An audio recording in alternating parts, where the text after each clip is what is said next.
Hello Troglodyte Tribe and welcome back. This week we are in Bonhams in London.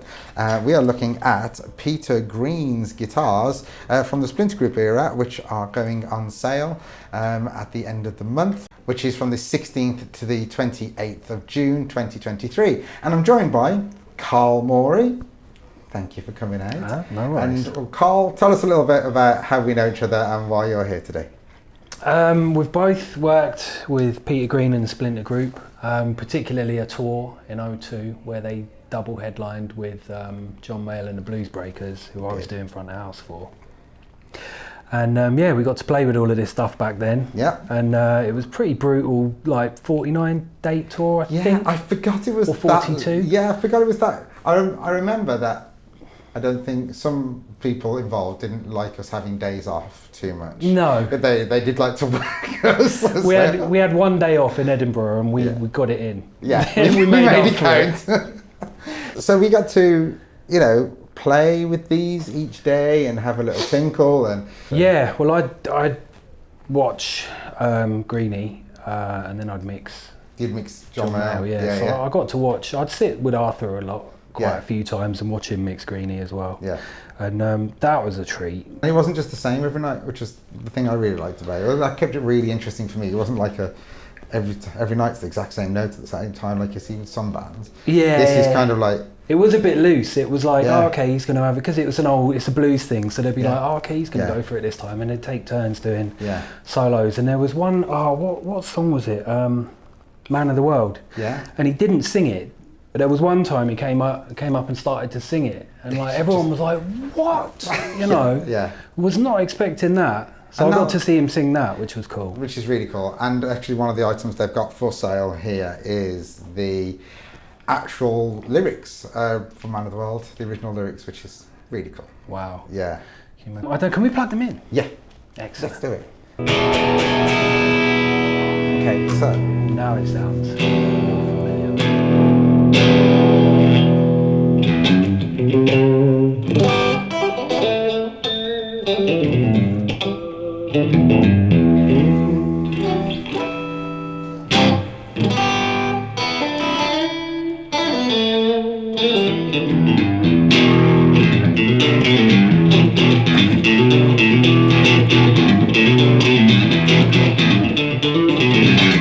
They never played that when we toured them. I'd loved it if they did that. It's nice, isn't it? It just kind of does everything. It goes really warm, lush. I love the outer phase at the front with the two. That's really.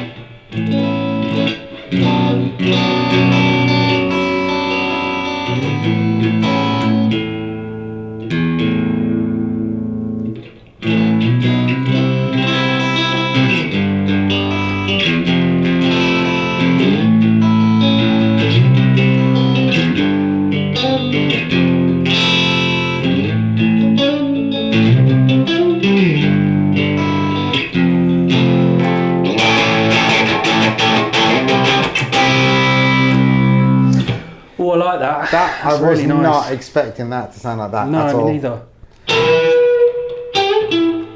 No, it's down there. So tour-wise, I'd say I'd given up touring before this tour, and I was like, you know what? I've decided that I wanted to have a slightly more normal life than going out on the road all the time.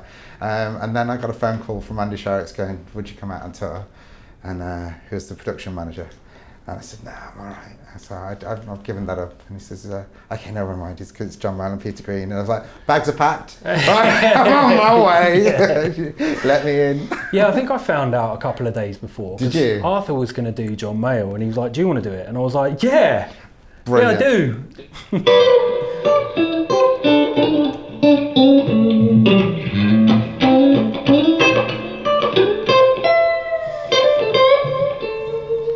Okay, so that's the front two. Let's go to the middle.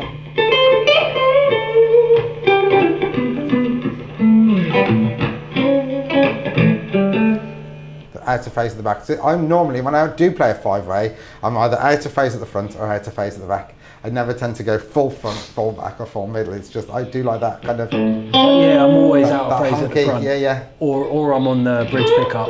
Right. Okay. Nearly always.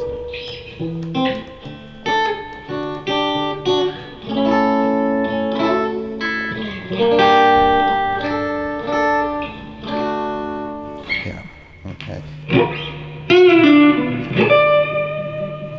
Yeah. I think the outer phase works with it.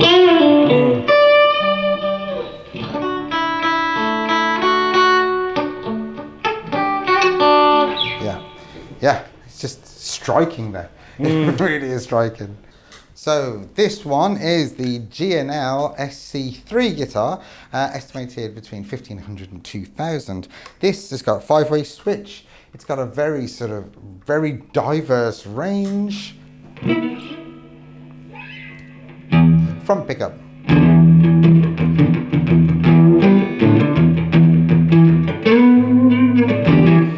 The outer phase at the front.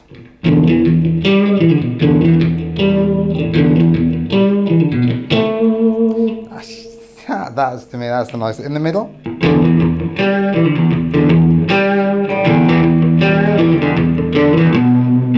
The outer phase of the back tune.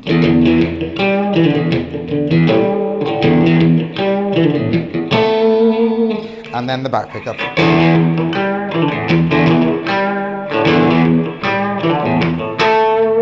So you have a huge amount of sound there, and then the tone is actually really quite good. It goes all the way, that's the back pickup. And go roll all the tone off. That has got a very unique honk sort of to it. So, but for me, that outer face of the front.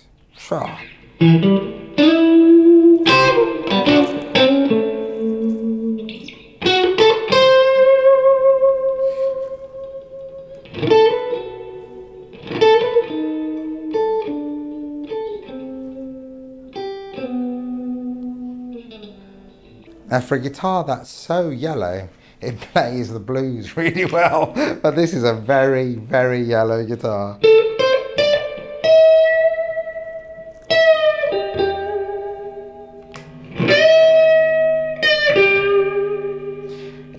And in places you feel like it wants to scream, because I've got my setting as the same setting as we're using for all the guitars.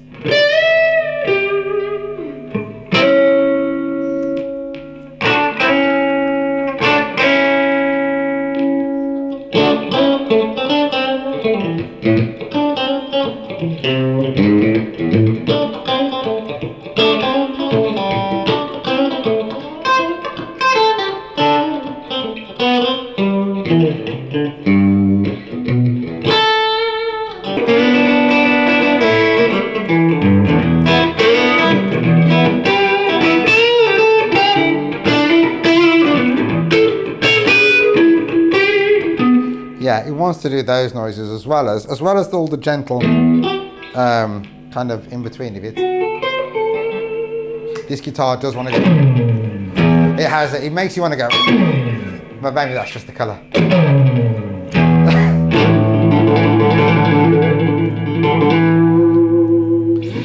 Sound-wise, this one's really impressed me because it is so diverse with what it does. It's a really interesting guitar. Really well made as well.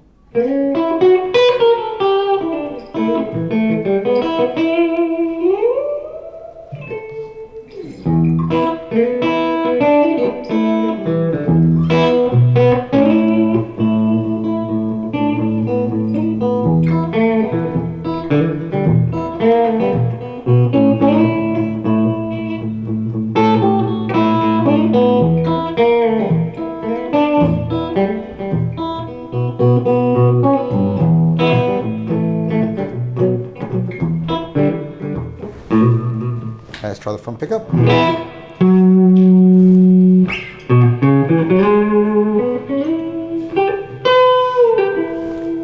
Back pickup.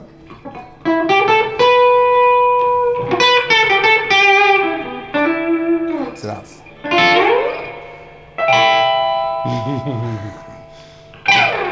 Yeah, that's nice. So I always tend to play. I do like. I think one of the things that drew me to it, I like this 4-dial setup So even though my Telecaster, I have it, the one where it's got the 2 volumes and 2 tones. Yeah. I just like that. And I tend to just sit with it in the middle and very rarely move it out. I just mess around with the dials. One of the things I learned from watching these every night was how loud he used to have the amp and how delicate he would play the strings. He gave himself like such a huge dynamic range. Yeah, so he would have like the amp really loud, but he would play just really soft. Yeah. And then you've got that boom, you can pull it out. He sung really quietly as well. Pardon? He sang really quietly as well. Yeah, yeah. Because he would be like, hey, singing like that, and then he'd move out the way, and you just get from the overheads. The cymbals going through. Like, everyone's like, Peter, move back, move back. You stepped in and done some guitar teching with these guitars when Martin Rodwell wasn't around. Yeah, I covered for him once. Yeah, that was really cool. Yeah. It was a bit nerve-wracking. I'm used to just sitting at the front, doing the mix, and having to walk out and swap them and and do all of that business. But it was really cool to be a little bit closer to the action, Yeah. And the sound is so different, standing stage side. Yeah, totally. So I find it really weird hearing gigs out the front now. Yeah. Because I spent so many years standing stage side and hearing all the monitors coming back. And it's just it feels weird to hear everything. Yeah, I guess like out the front, it's all about the mix, and if you're a punter, you're watching the performance as well. But from the side, you're watching the performance like a bit differently. You know, you're kind of there with them a little bit, which is always good fun. I find unless you're doing monitors. Yeah, it's like monitors. The monitor engineer, I think, is the hardest job. Yeah, because you're really on the front line. Because if they've got a problem, then it's like it's on you. And you're not trying to do one mix, you're trying to do 5 different mixes, and you've got 5 audiences to keep happy.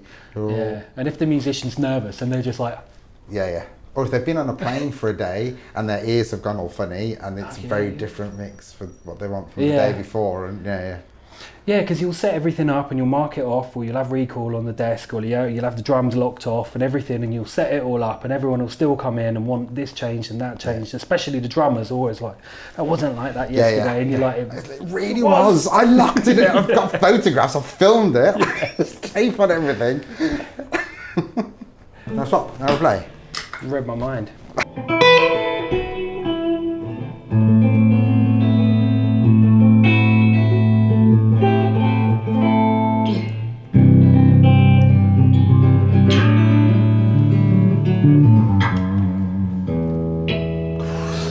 It's nice, isn't it? Yeah. Okay, so this is Peter Green's slide as well. So it's a hefty beast, but awesome.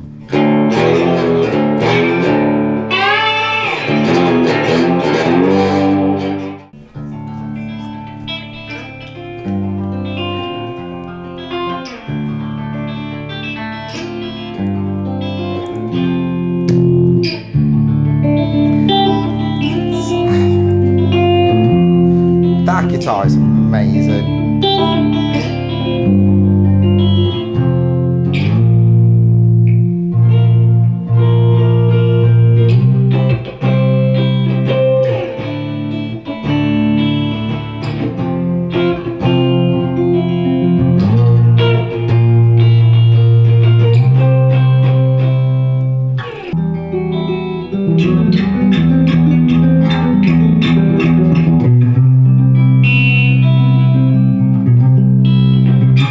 Playing it. Yeah.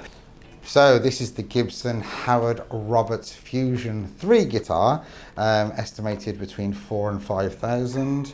And let's just have a little bit more of a deeper dive into it. So I've got it in the middle.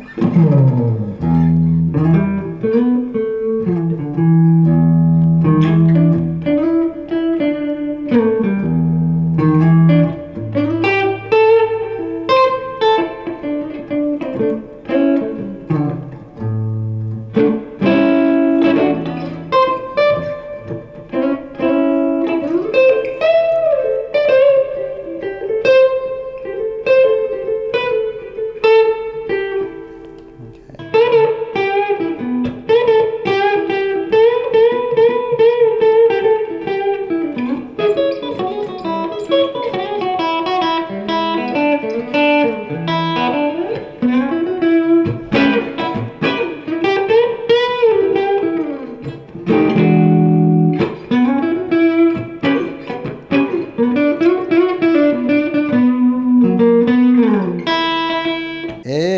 quite a versatile sound. It's got that. So you got that really cool sort of.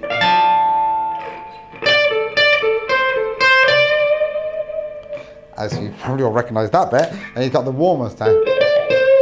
So you can roll the tone really far back again to give you that kind of dull, muddy. Probably a bit too much.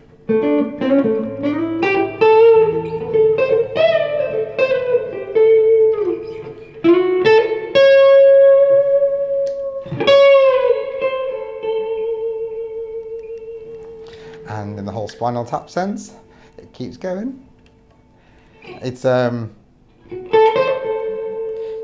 a really nice dynamic range.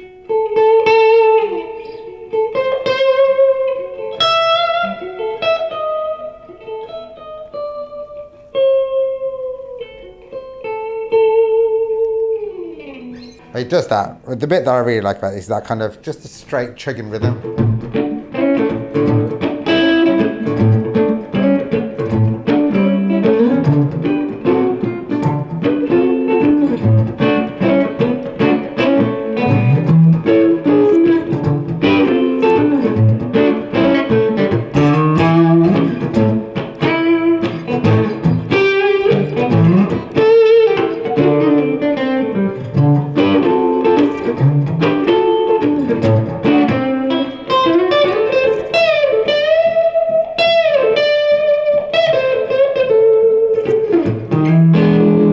It just does that old sound that I love, and it's, if I was going to buy any of them, it would be this one. This is just, it's just it suits my style, I think. It's just beautiful. And it was like when we were at the Bonhams at the guitar show, this is the one that I just literally just clocked my eyes on. I was like, there it is, and they let me pick it up and let it play, and I never thought that I'd be here having a proper play with it now. So thank you ever so much for joining us. This is part one of 2 parts, where we're going to look at 2 of the guitars. Thank you very much, and I'm just really thankful for Bonhams for the experience.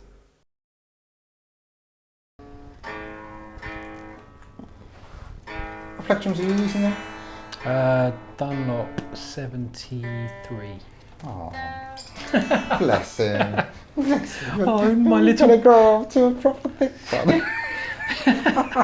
Go on, have a go with my rose petal. Oh. Go on, and I'll play with your roof tile. I've got my own